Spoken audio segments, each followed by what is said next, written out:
setting up your sewing machine for foundation piecing, you need some thread of even weights in the bobbin and on the top. So I really like the Oracle 50 weight for this. And then, as I said before, you can have an open toe foot on the machine or your walking foot so that you can see the lines that you're stitching really clearly. But the main thing to remember is your stitch length.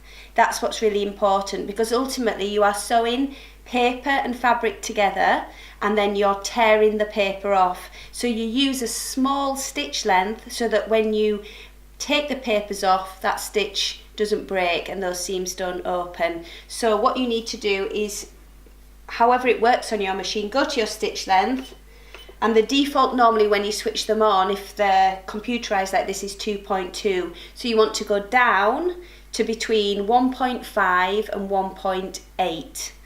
So then I'm just going to press this down to 1.5. So that means you're getting around 12, 13 stitches per inch, and that's what you want for this project.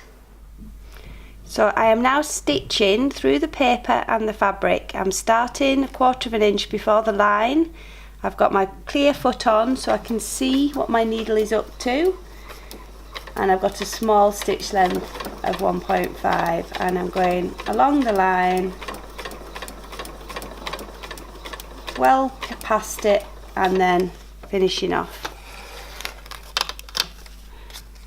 So you can see that the stitching just makes like a perforation really on the line. After stitching the line, you then open that up, and the next step is to press this flat here.